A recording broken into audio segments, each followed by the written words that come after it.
हरियाणा के मुख्यमंत्री मनोहर लाल लाइव हैं आज आपकी बेटी हमारी बेटी योजना के बारे में विस्तार से जानकारी दे रहे हैं। सुनिए उनकी जुबानी। माताओं, बहनों व भाइयों,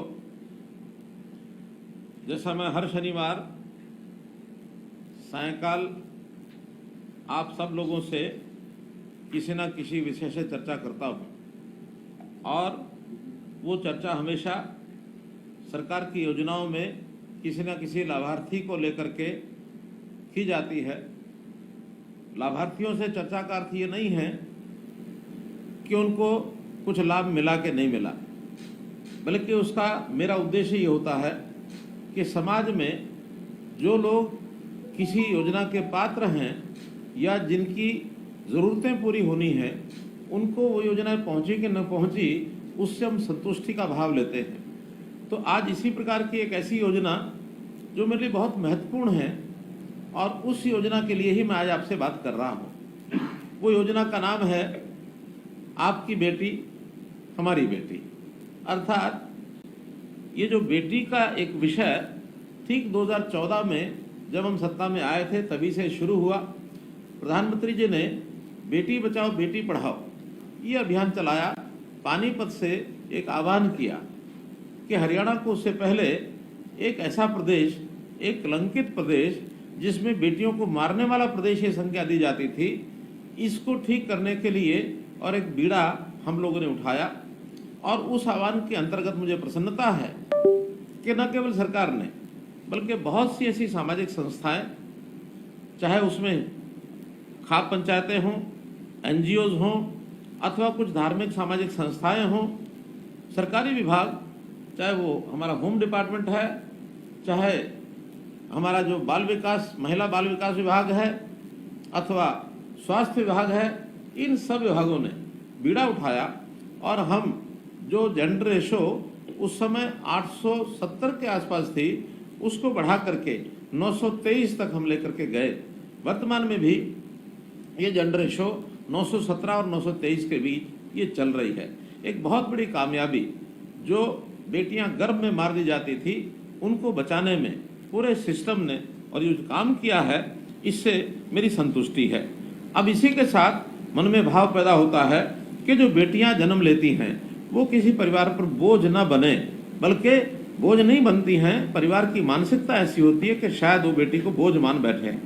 इसका हमने जब लोगों के सामने विषय रखा तो मुझे खुशी है कि लोगों ने स्वीकार किया कि बेटी भी हमारी वैसी ही है जैसे हमारा बेटा होता है।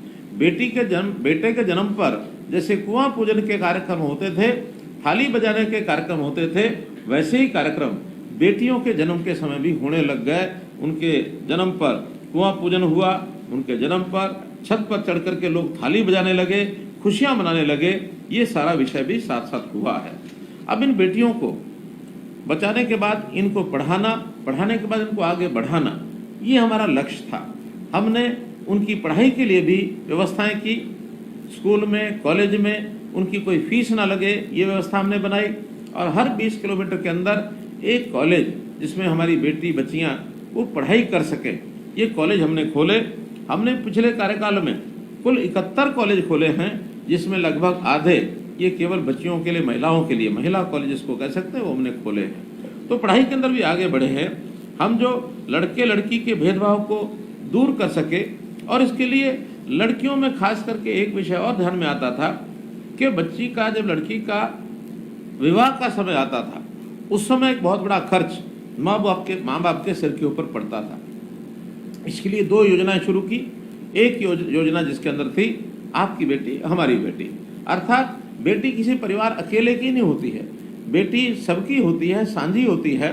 बेटी का जब कोई विवाह के बाद विदाई करना होता है तो गांव के सब लोग विदाई करते हैं।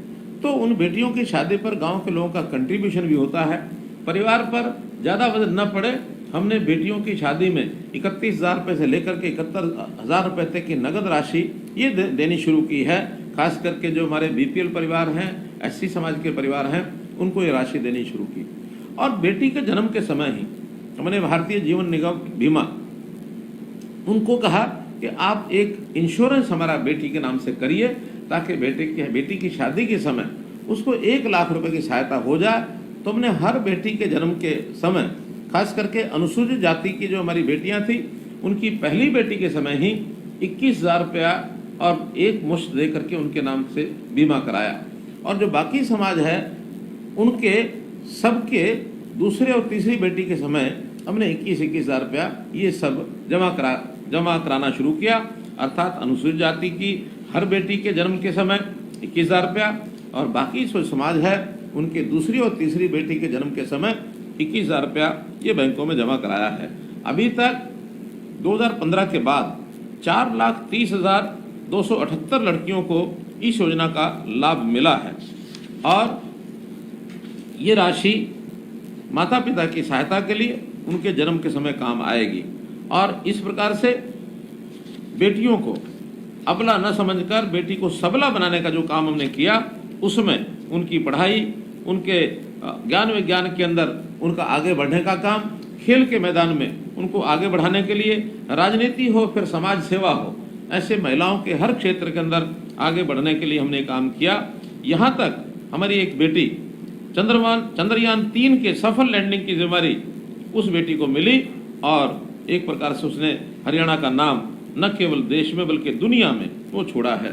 हरियाणा की बेटियों की बहुत सी उपलब्धियां ये हमको ध्यान में आती हैं। अगर एक एक करके उनका नाम मैं लेता हूं तो प्रदेश के नाम को रोशन करने वाली हमारी पहली, जैसा मैंने पहले बताया, महिला अंतरिक्ष यात्री सुश्री कल्पना चावला, बहुत बड़ा नाम हुआ, देश और दुनिया में उसने नाम कमाया। इसी प्रकार पहली महिला पायलट प्रियंका बेनीवाल, वो भी हरियाणा से बनी। प्रथम महिला बीएसएफ में असिस्टेंट कमांडेंट सौम्या, ये भी हरियाणा से बनी। मिग 29 उड़ान भरने वाली देश की प्रथम महिला सिविलियन मेघा जैन। इसी प्रकार प्रथम महिला रोडवेज बस चालक पंकज देवी, प्रथम महिला पहलवान ओलंपिक कांस्य पदक विजेता साक्षी मलिक, प्रथम महिला पहलवान राष्ट्रमंडल खेलों में राष्ट्र स्वर्ण पदक विजेता गीता फोगाट, प्रथम महिला ओलंपिक रजत पदक विजेता दीपा मलिक, प्रथम महिला एवरेस्ट पर्वतारोही बहन संतोष यादव, प्रथम महिला वर्ल्ड रेसलिंग एंटरटेनमेंट यानी WWE रेसलर कविता दलाल, प्रथम महिला अर्जुन पुरस्कार विजेता गीतिका जाखड़, प्रथम महिला भीम पुरस्कार विजेता सुनीता शर्मा और प्रथम महिला मिस वर्ल्ड खिताब विजेता मानुषी छिल्लर।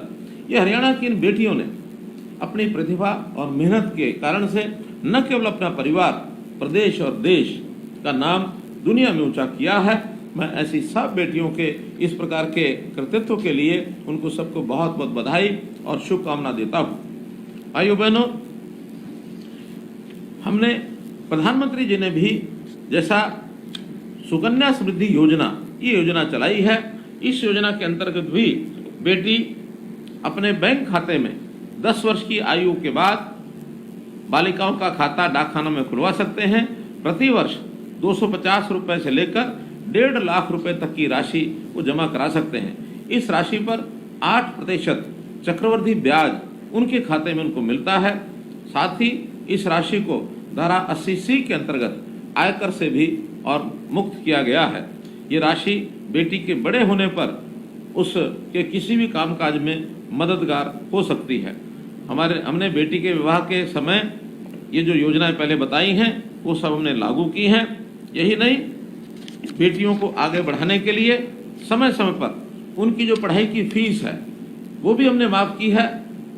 ITI में पढ़ते समय लड़कियों को प्रतिमाह वजीफा ये भी दिया जाता है और बेटियों के 150 किलोमीटर दूरी तक रोडवेज की बसों में मुफ्त यात्रा ये सुविधा भी दी गई है। 211 विशेष महिला बसें पढ़ाई में जाने के लिए छापसू योजना में छात्रा परिवहन सुरक्षा इस योजना में भी हम चला रहे हैं। हम BPL परिवारों की किशोरी और महिलाओं को मुफ्त में सैनिटरी पैड उपलब्ध करवाने के लिए महिला किशोरी सम्मान योजना ये भी हमने उसमें लागू किया है।